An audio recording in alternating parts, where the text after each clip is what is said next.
بسم اللہ الرحمن الرحیم۔ السلام علیکم۔ حضرت خضر علیہ السلام کی شخصیت اسلامی روایات میں ایک اہم اور پر اسرار مقام رکھتی ہے۔ قرآن اور حدیث میں ان کا ذکر کم ہے، لیکن جو ذکر ہے وہ بہت معنی خیز اور متبرک ہے۔ حضرت خضر کو اسلامی عقائد میں زندہ نبی اور ولی کے طور پر مانا جاتا ہے، جو اللہ کے خاص دوست اور رہنما ہیں۔ حضرت خضر علیہ السلام کا ذکر قرآن پاک میں سورہ الکہف میں موجود ہے، جہاں حضرت موسیٰ علیہ السلام کو اللہ کے حکم پر حضرت خضر علیہ السلام سے ملاقات کے لیے بھیجا گیا تاکہ وہ اللہ کی جانب سے عطا کردہ خاص علم سیکھ سکیں۔ اس واقعے میں حضرت خضر علیہ السلام نے 3 عجیب و غریب واقعات انجام دیے: ایک کشتی کو عیبدار بنانا، ایک بچے کو قتل کیا اور ایک دیوار کو درست کیا۔ حضرت موسیٰ علیہ السلام ہر عمل پر سوال کرتے رہے اور خضر علیہ السلام نے آخر میں ان کی حکمت بیان کی۔ کشتی کو اس لیے نقصان پہنچایا تاکہ بادشاہ اسے چھین نہ لے۔ بچے کو اس لیے قتل کیا کیونکہ وہ والدین کے لیے آزمائش بننے والا تھا۔ دیوار کی مرمت اس لیے کی تاکہ یتیموں کا خزانہ محفوظ رہے۔ حضرت خضر کا نام خضر اس وجہ سے ہے کہ جہاں بھی وہ بیٹھتے یا قدم رکھتے وہاں سبزہ اگ جاتا۔ اس حوالے سے خضر کا مطلب ہے سبزہ اگانے والا۔ روایات میں انہیں ابدی زندگی عطا کی گئی ہے اور کہا جاتا ہے کہ وہ قیامت تک زندہ رہیں گے۔ صوفی ازم میں حضرت خضر علیہ السلام کو ایک مرشد اور رہنما کے طور پر بہت زیادہ اہمیت دی جاتی ہے۔ بہت سے بزرگوں نے ان سے ملاقات کا دعویٰ کیا ہے اور انہیں روحانی رہنمائی حاصل ہوئی ہے۔ مختلف واقعات میں بیان کیا گیا ہے کہ وہ غریبوں، مسافروں اور علم کے متلاشیوں کی مدد کرتے تھے۔ بہت سے اولیاء اللہ نے حضرت خضر علیہ السلام کو ایک روحانی استاد اور ہادی کے طور پر دیکھا ہے۔ شیخ عبد القادر جیلانی، مولانا جلال الدین رومی اور دیگر صوفی بزرگوں کے واقعات میں حضرت خضر علیہ السلام سے ملاقات اور رہنمائی کا تذکرہ ملتا ہے۔ حضرت خضر علیہ السلام کا ذکر نہ صرف اسلامی روایات میں ملتا ہے بلکہ مختلف مذاہب اور ثقافتوں میں بھی ان کی شخصیت کو مانا گیا ہے۔ مثلاً بعض عیسائی اور یہودی روایات میں بھی ایک پراسرار رہنما کا ذکر ملتا ہے جو حضرت خضر علیہ السلام سے مماثلت رکھتا ہے۔ حضرت خضر علیہ السلام کا شمار ان ہستیوں میں ہوتا ہے جنہیں اللہ تبارک و تعالیٰ نے خاص علم عطا کیا ہے۔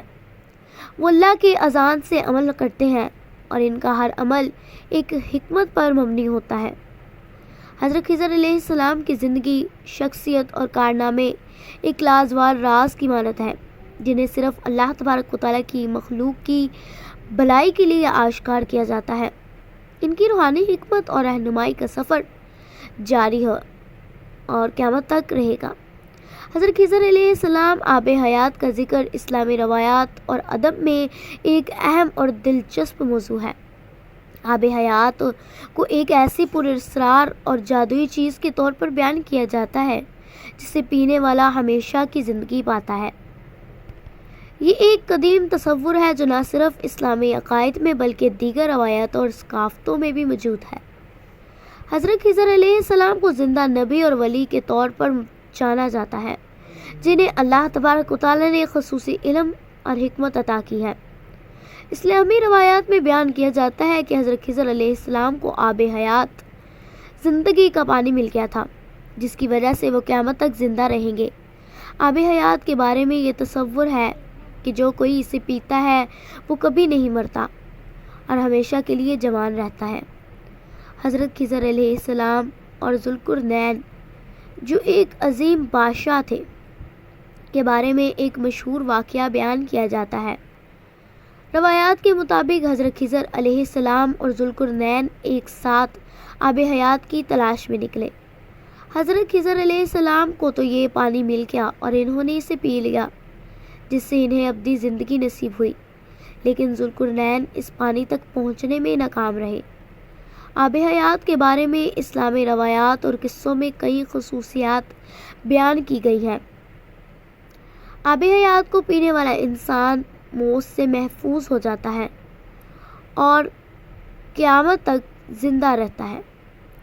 اسے پینے والے کو اللہ تبارک و تعالیٰ کی طرف سے خصوصی علم اور روحانی بصیرت ملتی ہے۔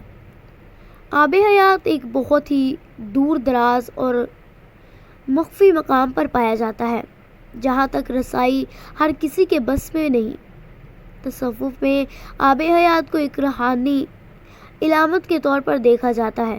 یہاں آب حیات کا مطلب صرف جسمانی ابدیت نہیں ہے بلکہ روحانی زندگی اور اللہ تبارک و تعالیٰ سے قربت حاصل کرنا بھی ہے۔ حضرت خضر علیہ السلام کو اس روحانی زندگی کا حامل سمجھا جاتا ہے اور وہ دنیاوی معاملات میں رہتے ہوئے بھی ایک الہی وجود کے طور پر پہچانے جاتے ہیں۔ اردو ادب میں بھی آب حیات اور حضرت خضر علیہ السلام کا ذکر ملتا ہے۔ مشہور شعراء اور ادیبوں نے آب حیات کو ایک استعاراتی شکل میں استعمال کیا ہے جس میں اسے علم، حکمت اور روحانی زندگی کی علامت قرار دیا گیا ہے۔ حضرت خضر علیہ السلام کی شخصیت کو ہمیشہ ایک مرشد اور رہنما کے طور پر پیش کیا گیا ہے جو زندگی کے راستوں پر صحیح رہنمائی فراہم کرتے ہیں۔ حضرت خضر علیہ السلام اور آب حیات کا تصور ایک پر اسرار اور روحانی موضوع ہے جس کی بنیاد اسلامی روایات اور تصوف میں گہری ہے۔ آب حیات کو ایک ایسا ذریعہ مانا جاتا ہے جس کے ذریعے حضرت خضر کو ابدی زندگی نصیب ہوئی اور یہ بات روحانی بصیرت اور حکمت کی علامت بھی ہے۔ حضرت خضر علیہ السلام کا کردار دنیاوی زندگی میں ایک رہنما اور مرشد کے طور پر نمایاں ہے اور وہ قیامت تک لوگوں کی روحانی اور عملی رہنمائی کرتے رہیں گے۔